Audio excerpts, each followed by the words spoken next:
Russia کے ایک بہت بڑے دانشور تھے جن کا نام تھا غفوروف، آپ نے ان کا نام سنا ہوگا. اور جب یہ رشیا اکٹھا ہوتا تھا تو اس زمانے میں بھی ان کا جو ملک تھا اس کا نام تھا داغستان. تو داغستان کے وہ ایک مسلمان ریاست تھی. وہ داغستان کے نہیں بلکہ پورے رشیا کے بہت بڑے عالم تھے اور بہت بڑے فلسفر تھے اور لوگ ان سے آ کے مشورہ کرتے تھے. تو جب رشیا میں بہت سارے مسائل شروع ہوئے تو ایک گروہ ان کے پاس آیا. انہوں نے کہا آپ اتنے بڑے دانشور ہیں، یہ جتنے فیکٹری اونر ہیں انہوں نے مزدوروں کا استحصال شروع کر دیا ہے، تو جس کی وجہ سے معاشرہ بڑا تباہ ہو رہا ہے، تو بتائیے کہ اس کا کیا حل ہے. تو انہوں نے کہا کہ کوئی نہیں، یہ جو سرمایہ دار ہوتے ہیں نا یہ ایسے کرتے ہی ہوتے ہیں، کوئی فرق نہیں پڑتا. کچھ عرصے کے بعد وہ پھر آئے کہ جی یہ جو مزدور ہیں انہوں نے اپنی یونینز بنا لی ہیں اور یہ اب کام نہیں کرتے اور یہ جو ہے بالکل آؤٹ آف کنٹرول ہو گئے ہیں، تو کیا کریں. انہوں نے کہا نہیں فکر نہ کریں، وہ غریب آدمی ہیں، وہ تھوڑا سا کرتے ہیں، وہ اپنے حقوق کے لیے سارے شور مچاتے ہیں، اس سے معاشرے کو کچھ نہیں ہوتا.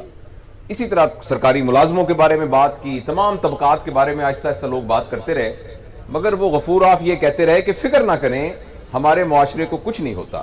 تو کچھ لوگوں نے تنگ آ کے ایک دن کہا کہ آخر آپ کب یہ کہیں گے کہ معاشرہ تباہ ہو رہا ہے جب سب لوگ تباہ ہو رہے ہیں.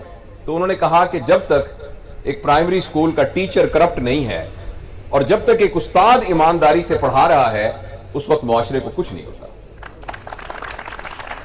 اسی طریقے سے میں نے یہ سنا کہ جب جرمنی بالکل تباہ ہو گیا تھا تو اس وقت کسی نے یہ کہا جو ان کا بڑا تھا کہ صرف یہ دیکھو کہ کیا ہمارے استاد موجود ہیں کہ نہیں. تو انہوں نے کہا جی استاد تو موجود ہیں. اس نے کہا فکر نہ کریں، اب قوم دوبارہ کھڑی ہو جائے گی. اگر استاد موجود ہوں گے تو وہ قوم دوبارہ کھڑی ہو جائے گی.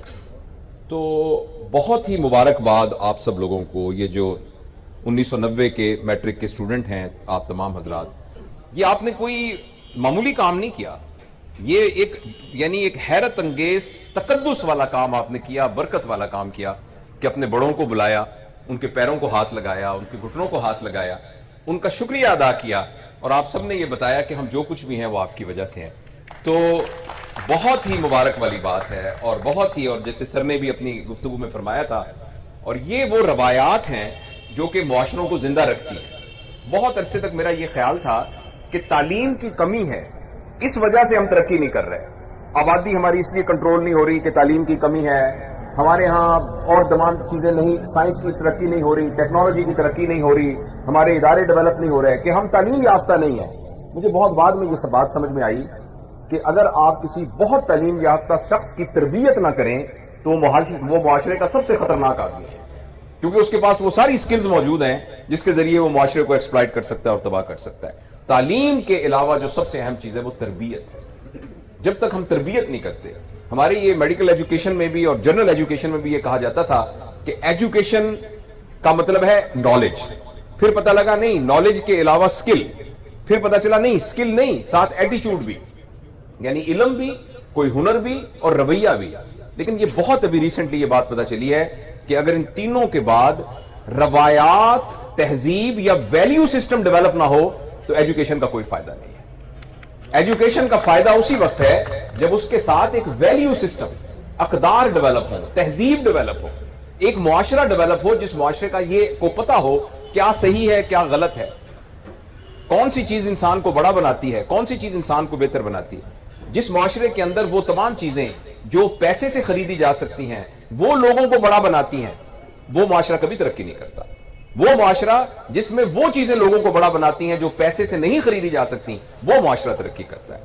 لہذا میں کون سی گھڑی کس برانڈ کی پہنتا ہوں، میری گاڑی کتنی بڑی ہے، میں کون سے برانڈڈ سوٹ پہنتا ہوں، میرا گھر کتنا بڑا ہے، میرے مربع کتنے ہیں، میری زمینیں کتنی ہیں، مری میں میرے کتنے گھر ہیں، یہ تمام چیزیں ہماری ضروریات ہو سکتی ہیں اور ان کو حاصل کرنے میں کوئی حرج نہیں ہے اگر آپ لا آف لینڈ کے ساتھ کوئی لڑائی نہ کریں اور اپنی اخلاقیات اور ایمانداری اور حلال حرام کا خیال رکھیں تو اللہ آپ کو پورشے گاڑی ہونی چاہیے، آپ کا نیو یارک کے اندر سب سے بڑا پلازا ہونا چاہیے، اس میں کوئی حرج نہیں ہے. لیکن اگر ہم نے اس بنیاد پر اپنے آپ کو بڑا اور اس بنیاد پر ہی لوگوں کو چھوٹا کہنا شروع کر دیا تو اس کا مطلب یہ ہوگا کہ یہ معاشرہ انحطاط پذیر ہے، یہ معاشرہ ترقی یافتہ معاشرہ نہیں ہے. اس معاشرے میں ویلیو سسٹم نہیں ہے، اس معاملے کی اس میں کوئی تہذیب نہیں ہے، اس میں کوئی اقدار نہیں ہے. انفارچونیٹلی ہمارے معاشرے میں یہ ہوا ہے. اور جب بھی آپ کسی کے بڑا ہونے کا معیار پیسے کو بنا دیں گے تو ہر شخص بڑا ہونا چاہتا ہے، تو ہر شخص پیسہ حاصل کرنے کی کوشش کرے گا. اس میں وہ یہ بات بھول جائے گا کہ یہ پیسہ حلال سے حاصل ہو رہا ہے یا